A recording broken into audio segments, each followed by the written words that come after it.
Hello everyone, welcome to today's video. Today we're going to talk about group relative policy optimization, or GRPO, which is a reinforcement learning algorithm that is basically a variation of PPO, except it targets that memory bottleneck of having 4 different models loaded in memory while training. And what we do basically is remove the value model. This represents another step forward in improving reinforcement learning from human feedback and improving post-training. Last video, we talked about DPO, which was direct preference optimization. That focused more on reparameterizing the reward function and basically using our own policy as the reward function, collapsing the whole reinforcement learning algorithm into a simple classification loss. Now, that serves to be a really good way to post-train a model when it comes to human preferences. However, in things that have more verifiable results, like math, like code, we need more concrete results. And also, human preference really doesn't matter there, right? Whether a math question is right or wrong, it's either right or it's wrong, right? And in those situations, DPO isn't the best approach. Now, this paper called DeepSeekMath introduces GRPO, and we're going to dive into it. So let me share my screen.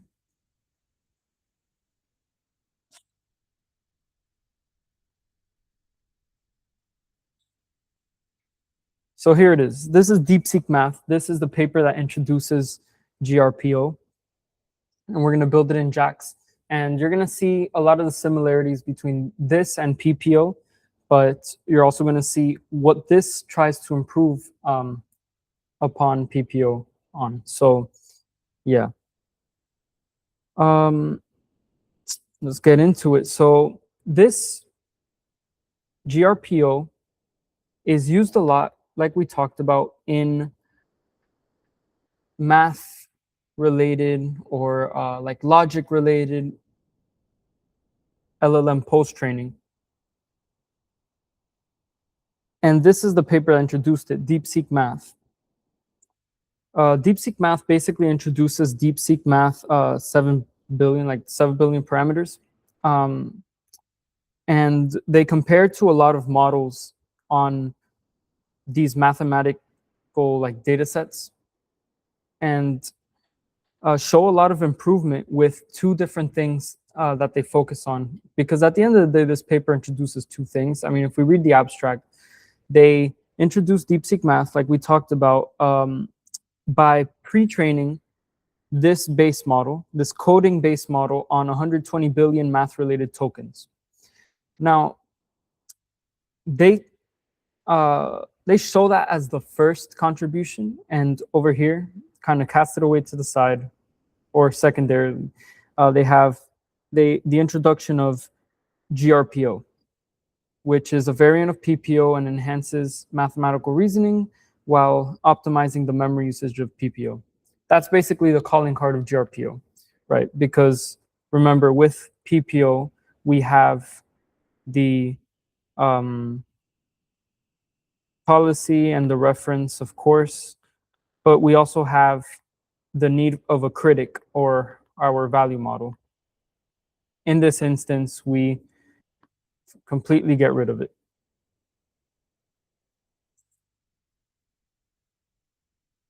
And so basically, this paper is simultaneously an RL study.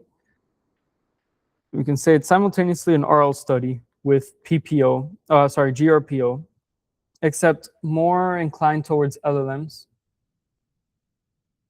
as well as it is a like a data study, particularly on pre-training for math.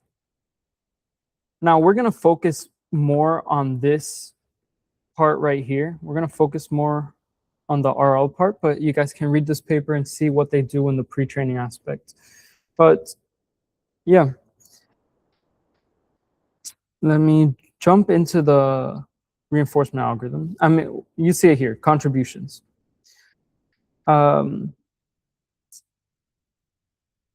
their exploration and analysis of RL. They introduced GRPO, which is efficient relative to PPO by foregoing the critic model. So they eliminate the need for the value model for the critic. And so if you remember, what the value model does is it taking the tokens of the input, of the response to a given prompt, it generates the value of each token. And basically this value, what it allows to compute is, it allows to compute the advantage, which tells us at a given position or at a given state, how good an action was. And this is trained at the same time with the policy model. Here we have a new way of computing the advantages, because again, we get rid of this value model. So to compute the advantages, we need something else, right? Let's see if they talk about it here. I don't see what they do here. Group scores. So here instead, what they do is they have the policy output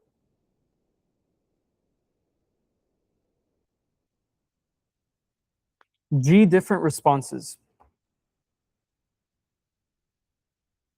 We get the reward for each response, 2 all the way to RG. And what we do is we say the advantage is equal to the baseline at that position. So what it is basically this normalization where we take, for example, for R1, we do R1.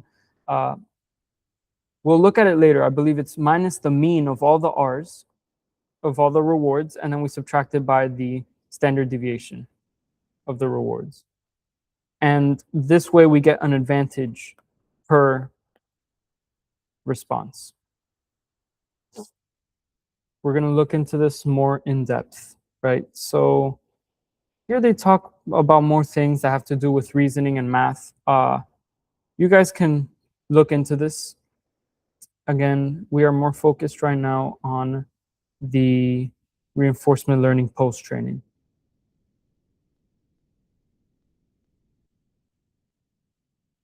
So yeah, so we take right here. So what we do is we take this supervised, fine-tuned model that is comprised of this heavily mathematical data set. And so we train this with the, with the coding base, with the DeepSeek coder base. In fact, one of the claims that this paper makes is basically that code training improves mathematical ability.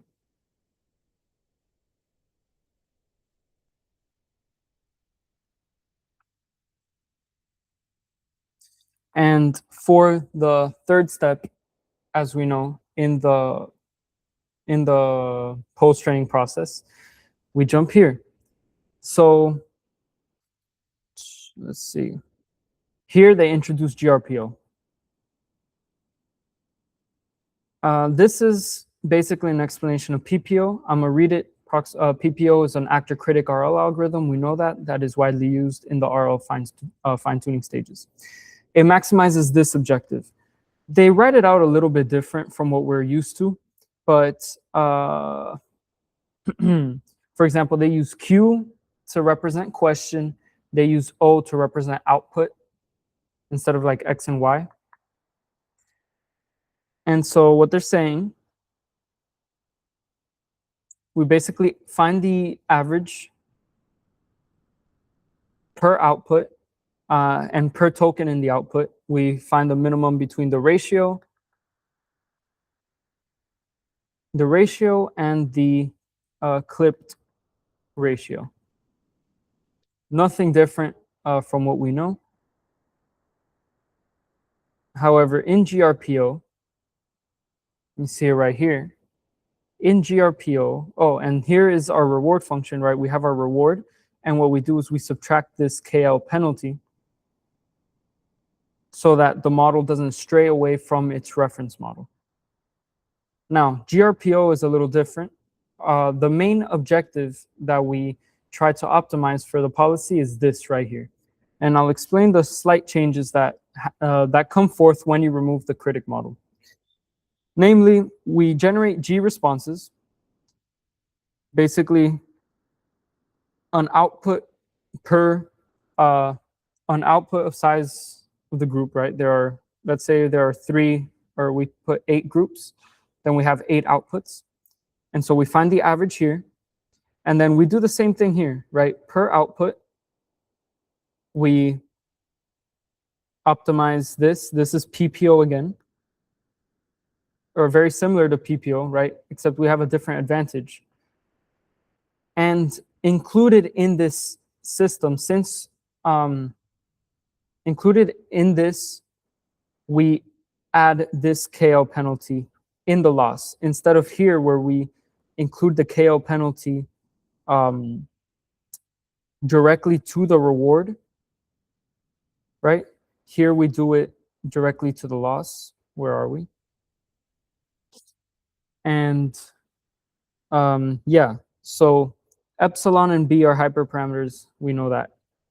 This advantage is calculated based on relative rewards of the outputs inside each group only, which will be detailed in the following subsection.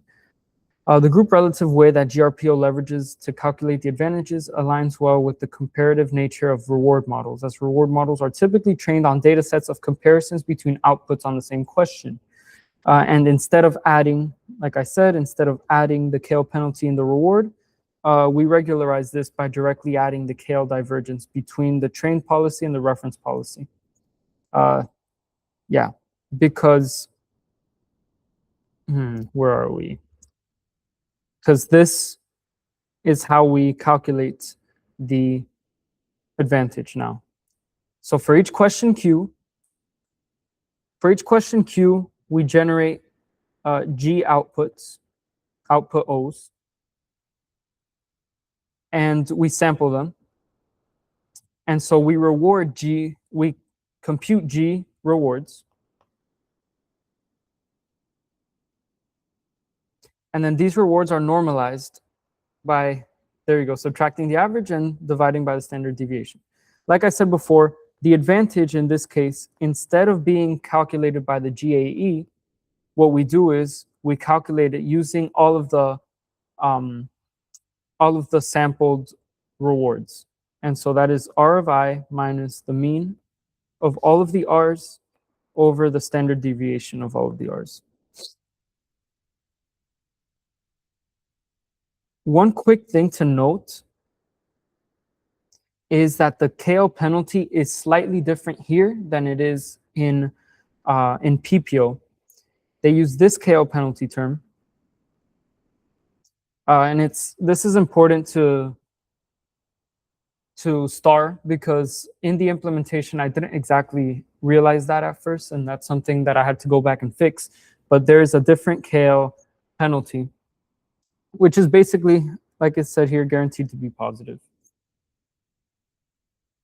Now, let's look at the actual algorithm. We have our policy model. We have our reward models. This is something we're going to talk about here. It's something I haven't really brought up, but here we mix RLHF, which is, as you know, reinforcement learning from human feedback, with another thing, especially when we're talking about math and topics related to that. We talk more about RLVR, and we're going to see that later on down there. But here, this stands for reinforcement learning from verifiable results, I believe, verifiable results. I'll explain what that is mostly. So it's entirely possible that we don't even need a reward model. We just need something that tells us if the math question was, if the math response was right or not. Task prompts, D, this is the data set, and then the hyperparameters. epsilon, beta, and mu. And so here we initialize our reference model. This is all self-explanatory, right? We sample G outputs, calculate the rewards and everything. And then this might be a little weird part. For GRPO iteration 1 to mu, if you guys remember, PPO, we update for multiple epochs, and we usually just title that the PPO epochs. In this situation, they just call it mu. But it's the same, it's practically the same thing in this instance. So don't get confused by that. This part is the rollout, where we get the data. And then here is the training for PPO epochs, basically. And here they talk about the replay mechanism. Don't worry too much about that. That is something closer to continual learning and things of that nature. We're not going to focus on that too much. But here's essentially how the algorithm works, right? We have a batch of data, our old policy, and I already explained this, G outputs, G rewards, and we compute the advantage through group relative advantage estimation, which is basically just this. We do this instead of highly complicated GAE, which is a recursive function. We just kind of do this and we're good.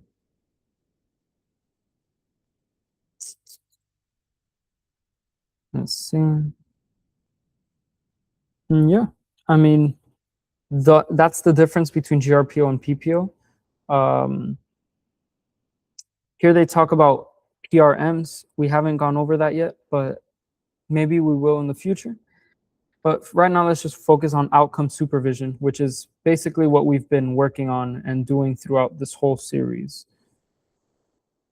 This is the most important bit. Okay. Let's go down a bit because there are some cool talks about reinforcement learning through here. Training and evaluating, whatever. Let's skip the pre-training bits again. Let's focus mostly on the post-training.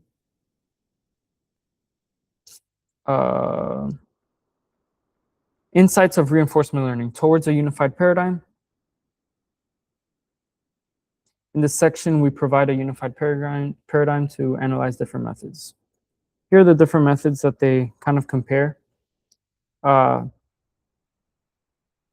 mean, they kind of separate reinforcement learning into having 3 key components, which is the data source, the algorithm, and the reward function.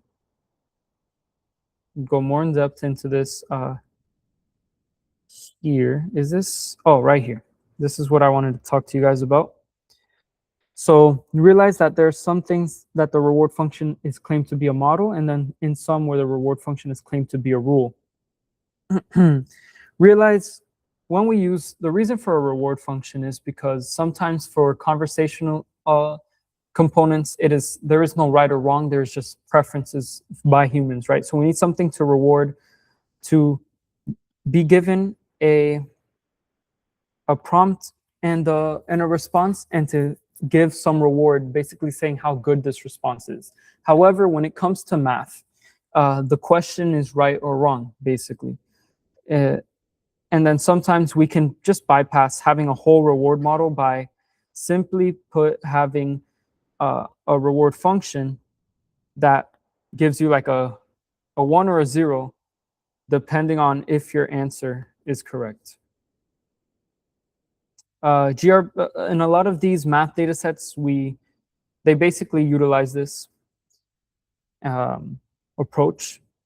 It's just much more efficient. And that is actually exactly why something like DPO, although being much more efficient than PPO, it's not very good in things like math, where there are, again, verifiable results. Verifiable rewards. I don't know. Give me 1 second. ROVR. Let me just make sure on that, because I don't know why. Verifiable rewards. Oops, sorry, I got that part wrong. Rewards, because again, it's verifiable. It's either a 1 or a 0. You get a reward of 1 if it's correct, or a reward of 0 if it's wrong. And this is a very important part, in my opinion. It goes into the philosophy of RL right here. And we're gonna point this part out. Why RL works. Let's look at these graphs.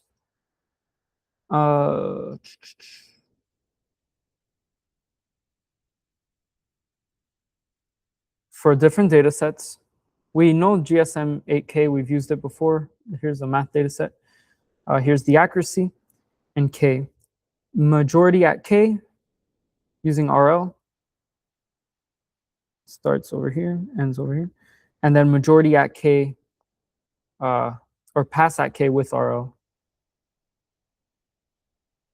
And I want you guys to focus on the pass at K relative to the instruct versions, and then the majority at K with respect to the instruct version. Whoa, I said a bunch of nothing there. So give me 1 second. Let's focus on this part right here. Let's compare the majority at K between the instruction and the reinforcement learning portions, and then this part. So these two go together up here. These two are the pass at Ks, and you realize that pass at K using RL doesn't help out much. They remain the same level. But here, majority at K improves with the RL version relative to the instruct version, and the same thing kind of happens here. Let's first answer the question what this means. So let's separate what pass at K means. Pass at K basically means that you generate K samples.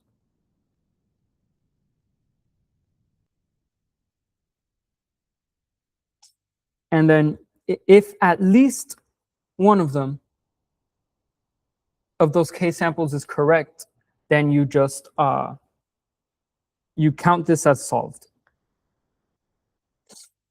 You count it as solved.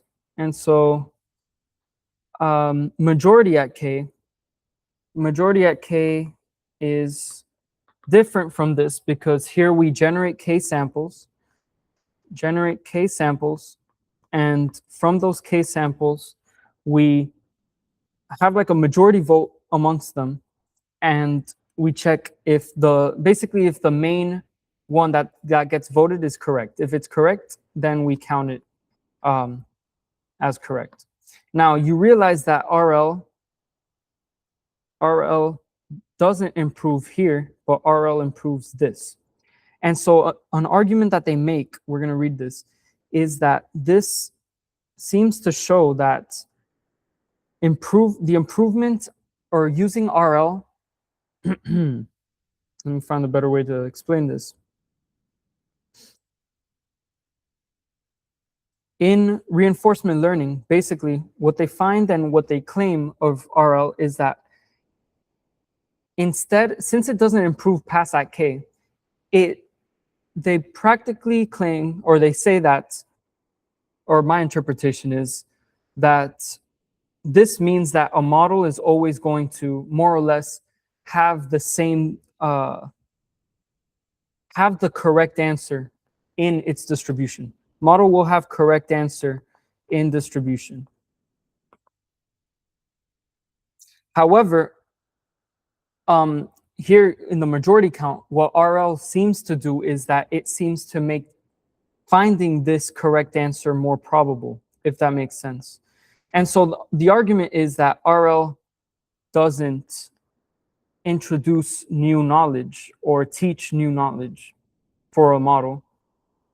What it does is it makes it easier or more probable, makes it more probable to find right answer. So basically the claim here is that the models basically in their hidden states, they already have some representation of the correct answer. And what RL does is it just makes the distribution it pushes the distribution to correctly answer the problems. That is an interesting way of looking at things. And I hope that made sense here. I found that like very interesting. And how to achieve more effective RL. You guys can read these bits. I just hope you guys have a good grasp of GRPO so that when we implement it next video, it isn't too much of a mystery. But yeah, so in conclusion, this paper introduced GRPO,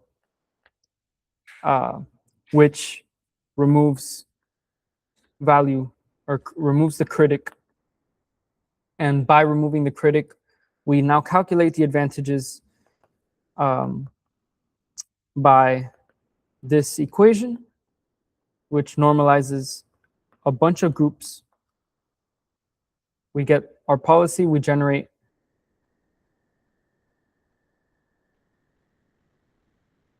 a bunch of responses, which generate, and from there we grade each response, right? We get a reward for each response, and there we calculate our,